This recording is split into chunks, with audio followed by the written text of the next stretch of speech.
seconds left. Eagles by 8. Brady lines them up. He's back again. He steps up. He's hit. He stumbles. He is throwing it deep for the end zone, and it is batted around and incomplete. And the game is over. The game is over.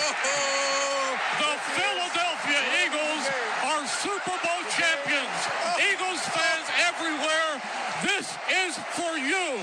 Let the celebration begin. Aloha and hello out there, everybody. What's going on? This is Miho with the Too Close to Call podcast series, joined as always by my co-host Pags. And like we talked about with you guys earlier this week, we'll be doing 2 shows a week for the Road to Victory podcast, and we are previewing Eagles Falcons on Sunday Night Football. We've been waiting all day for Sunday night. We got Al, we got Carrie Underwood showing her sexy body to start off the night. It's going to be great. Let's go. You love Collinsworth. He stinks. Do you like him or Joe Buck better? Oh, I love Joe Buck. I don't think Collinsworth's a bad. I just think he points out the fucking obvious a lot of the time. I think he knows what he's talking about. I think he's a good guy, but when he starts talking about some shit, it's so obvious. And he's like, you see, this guy stands up, and that is just a sign that he's pass blocking. Well, no shit, Chris. I love that he's just so positive on everybody. Everybody who makes a play. Oh, this guy, he's the best. I talked to him at some point this week, and he's just so super impressive. And this guy, oh my God, we went and we ate dinner, and it was just the best night ever. And even if he's been sucking the whole game, and you know he's been sucking the whole game, and then he makes one play, and he's like, "This is why this guy's awesome." Yeah, it's like, no, he was horrible the whole game, and he did one good thing. Right, goodness gracious, man. But week 2, prime time in Atlanta. Doesn't that sound familiar? Didn't this happen a few years ago? Bro, this is the 3rd year in a row we got Al Collinsworth on a night game, Falcons, Eagles. Fucking 3 years in a row. But they've been in Philadelphia every time, though. Correct. This is the first time being in Atlanta. That is the one different thing. Since Macklin dropped the ball that one year. Yep. That's what I was talking about. It won't be the team that drops the ball in the end zone. It won't be to Julio. It'll be to Alshon, and it'll be incomplete, and we'll lose. Yeah, there you go. But how you feeling, man? It's coming up Thursday, Friday, getting to the tail end of the practice week, getting a feel for kind of what the rosters are going to be here with the Eagles. Obviously had a little bit of change. So why don't you dive into your boy there, the new D-tackle who we signed?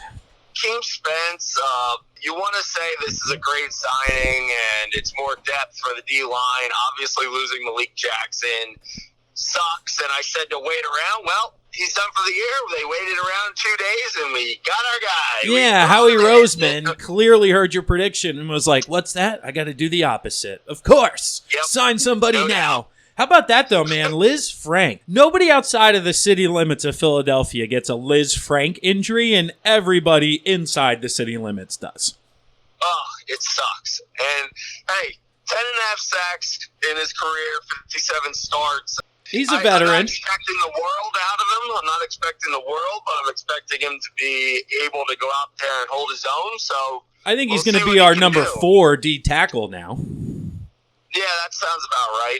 It's going to be interesting to see what they do with Hall. He didn't play last week, so it'll be interesting to see if they dress him up for this game, depending how much depth they want on this thing. But as a whole for the game, I'm cautiously optimistic. I don't like the fact that the Falcons got hammered last week. I think they're a better team than what they showed last week up in Minnesota. So I think that is worrisome for me because I think they're going to have something to prove going back home to their fans. So I think this game's going to come down to the big uglies in the trenches. I think that is the main thing that's going to happen. You see last week, Matt Ryan pressured 7 times, hit 7 times, 4 sacks, 2 picks off of getting hit. So this D-line, if they need a confidence booster it's going to come this week because this Atlanta offensive line is turnstiles. They are going to let you get to Matt Ryan. And if we don't, that's going to be a problem because you see with the secondary, when they have time, guys are going to get open. And Julio Jones is a lot better than whatever that dude's name was on the Redskins that was burning us.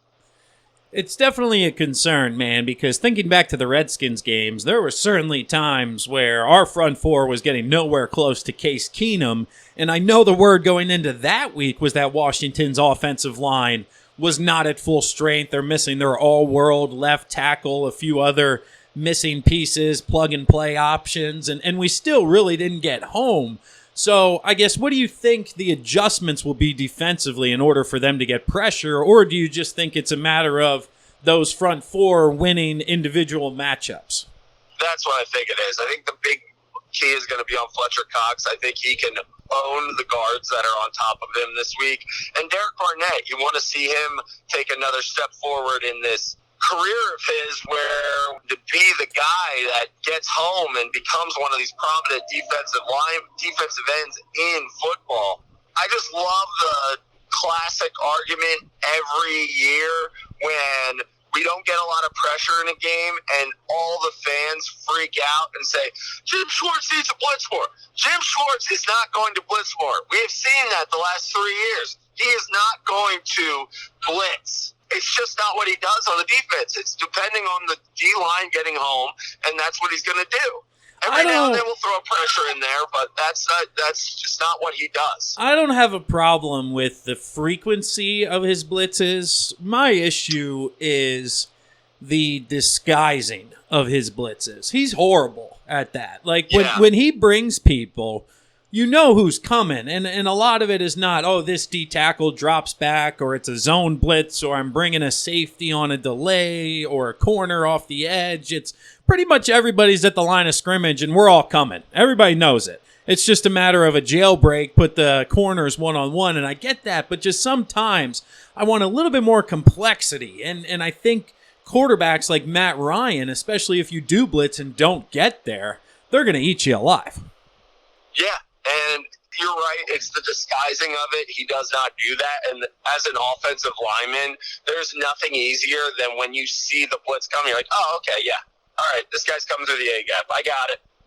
Yeah, basically he's saying, okay, at times we're going to bring one more than you can block. Well, then if they see it coming, they know a hot route's coming, so the quarterback typically gets the ball out. And then if everybody's accounted for, I guess his thinking is, okay, I got Jenkins or whichever linebacker coming against a running back, and he has to win that battle. So, I don't know, man. There's just some concerns when I see it happening live where I'm like, yeah, this may work against, Case Keenums and second-tier quarterbacks, but people like Matt Ryan who have won MVPs are going to know what to do here in their, 10th year? Yeah, that's exactly right. And Matt Ryan has had a lot of success against the Eagles in Atlanta. He hasn't won in Philadelphia for some freaking reason. I don't know how he doesn't do that. But, yes, he does do well when he's in home in the Georgia Dome. So, he's going to be in his element. The fans are going to be rocking, and hopefully the Eagles are up for the task because this is one of those games where it gets down later in the year. God forbid we're not in the division race. You're fighting for a wild card spot, and the Falcons are, I'm assuming, going to be right there. So this is a big game. Yeah, I agree with you for sure. And, on the flip side, when the Eagles have the football, the question that needs to be asked, and I don't think we'll have an answer until literally the game, is Doug Peterson going to follow the Mike Zimmerman Vikings model and run the ball 38 times effectively and essentially keep Matt Ryan off the field? Or is he going to do what Doug loves to do and sling the rock all over and mix in kind of a change of pace run here? Because Minnesota put a hurting on him running the football. Dalvin Cook looked great. So if you can do that with the likes of Jordan Howard and Miles Sanders, I think it's the play, dude. But I don't think Doug's going to do it, man. I think he's going to show up in 5 wide running screens, and you're just going to be like, Doug, run the football. Yeah, there's always one of those games a year where you're screaming at the screen saying, why aren't we running the ball? Why have we not? Well, it's 3 incompletions in a row. What the hell is going on? And then the next week, Doug does it. And you're like, oh, thank you, Doug. You listened to us. But I agree with you. I think Jordan Howard and Miles Sanders could both get home this week. And that's the thing we have that Minnesota does is they just ran Dalvin Cook all over the place. We have 3-4 guys that can do this. So you would hope Doug does that, but I'm leaning towards you where I don't know if he's going to, because our line is probably the best offensive line in football. And they could eat up this Falcons off defensive line, especially running the football. So I hope Doug does it, but I'm a little cautious about it because Doug hasn't shown that in his years as a coach. Yeah, I hope at least early, man. It kind of takes the crowd out of it, control the clock, because that was one thing we saw in the first quarter and second quarter was Washington had the ball like 20 out of the 30 minutes in the first half. And with the concern, let alone the defensive line, but in our defensive backfield, going against the likes of Julio Jones, Calvin Ridley, and Mohamed Sanu, there's a little more talent there than there was in Washington. And they put up, 380 through the air?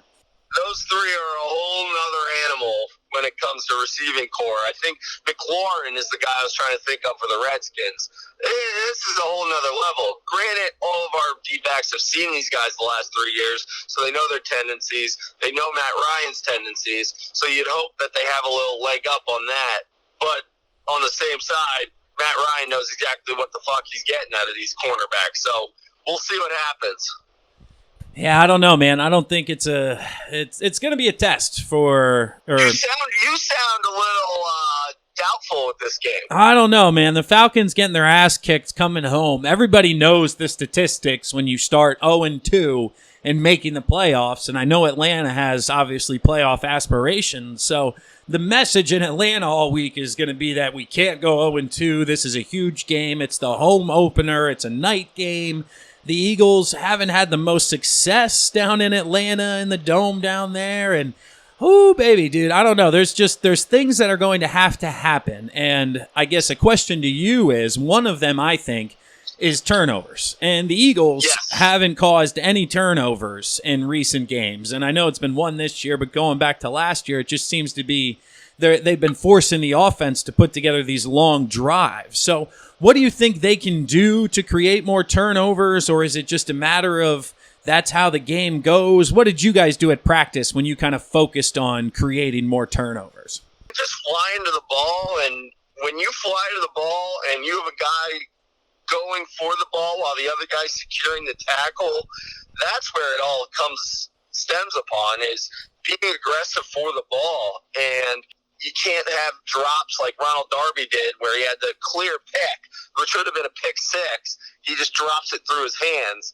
We need to be able to be optimistic on those opportunities when they're thrown our way. And it comes back to the D-line. If the D-line can get pressure, Matty Ice has shown that he will give the ball to the defense. So taking advantage of those opportunities is going to be key. And with your statement of Atlanta needs this, you completely left out the fact that, hey, you lost to these guys the last 2 years. You should have won these 2 games these last 2 years. So you got that on top of everything. And Atlanta's always been a good home team. They've always had a great home record and can't win on the road. You know, that's been kind of their fault the past couple of years, hence the losses in Philadelphia. And just the Eagles coming off a week 1 win. Yes, this is a game they need, but it's the first time traveling this year, and it's going to be at night and prime time, and the place is going to be rocking. I think there's just a lot of variables, going in Atlanta's favor, and I think that's reflective of the score. I mean, it's what, a 2-point game or 1.5, and the FBI gives Atlanta like a 51 chance to win and things like that. So it's certainly a toss-up, even according to Vegas. It's going to be interesting. I really hope our boys come out and play, because starting off 2-0 in the conference, putting Atlanta 0-2 in the NFC, this would be huge, because you got two winnable games in Atlanta and Detroit next week, and then you have to go Thursday night to Green Bay. So you want to be 3-1. You don't want to have to beat the Lions and then be staring at that Thursday night Packers game going, all right, if we lose this game, we're 2-2 and 2 losses in the NFC. We got to get this one this weekend. No, I agree with you. I think so. But ultimately, what do you think's going to happen, man? Make a prediction for the weekend. Should I do the classic 17-16 Julio drops the ball in the corner of the end zone out of bounds? Because that's or what was it? The last 2 years. 18-12, I think it was the one year. Oh, God, no. I think we're looking at a 31-28, 28-24 Birds win. It's going to be a high-scoring game. So let's see here. In the last 7 games played in the month of September, the Eagles are 1-6 against the spread. And the only cover they had was actually that 18-12 win against the Falcons. And right now, Atlanta hasn't been fantastic, but in their last 11 home games, to your point, in a high-scoring affair, the over is 10-1 in Atlanta's last 11 home games played in September. So early in the year, they tend to score points at home, and I don't know, dude. Like I said, just everything in Atlanta's favor. I'm actually taking the Falcons in this one. I'm taking them similar score, man. I'm thinking it comes down to the pressure in the defensive line. And without Jackson, Brandon Graham, Vinny Curry, I don't think they're going to get there enough for them to slow down Atlanta. And if we saw Washington score 20 to 30 points wherever it may have been, and they left a few plays out on the field, dude, I think it's going to be like 38-31 Falcons or something like that. And we're really going to have some issues defensively. I'm not high on this team defensively right now. And honestly, I think it's talent. And that's where I'm starting to get a little concerned, bigger picture. And I understand our offense is going to be good enough to win games for us. But when it comes to December and January, I think we're going to be in that category of we're going to have to outscore people similar to what kind of the Chiefs were going through last year. I don't know if I can handle a season like that. I really do think that they're going to clean up their issues on defense. I think they're going to tackle much better. Granted, that was the first time they really live tackled most of those guys. And I do think the D-line's going to get better as the season goes on. I know Malik Jackson being hurt is a tough thing to fill in. Dude, defensive tackle was their number one need, their number one target, and they spent the most money on Malik Jackson, and now he's out after one football game. So for people to just kind of ho-humming over this loss, understand that it was identified as the number one position of need and the most money attributed to it. So the fact that we're just going to throw in Hakeem Edwards or whatever the hell his name is it's a big loss, man. I don't know if people are putting enough weight into it. I'm not downgrading it, but I've seen Destiny Vallejo, and when Timmy Jernigan goes down, Fletcher Cox and Bo Allen handle it. With this defense, they can manipulate things, put Brandon Graham on third down in there. They can put Vinny Curry in there. I think that they're going to figure out a scheme, and I think it's going to bode well for the Birds this weekend. I hope so, man. And honestly, I think it's a great test because if they go down there and win the football game, first of all, Carson Wentz has not been great on the road in his career. Even that one year where he was like 13-3 or whatever it was, a lot of those losses came on the road, and he really hasn't had that fourth quarter comeback. Or, we haven't seen that 2-minute drill that both Deshaun Watson and Drew Brees put together. Do you know what I'm saying? Like, we haven't seen that prime time execution from him. And until it happens, I'm going to assume it's not going to. So I hope they prove me wrong. I hope they win the football game. And if they do, it's certainly reason to get excited here about big things in Philadelphia. But I'm just saying, if they lose this game and the defense looks suspect again, we may have to temper a little bit of this Super Bowl or bust and kind of figure out that, we're going to have to make some adjustments and plug and play and figure shit out and continue to get better. And we're not there yet.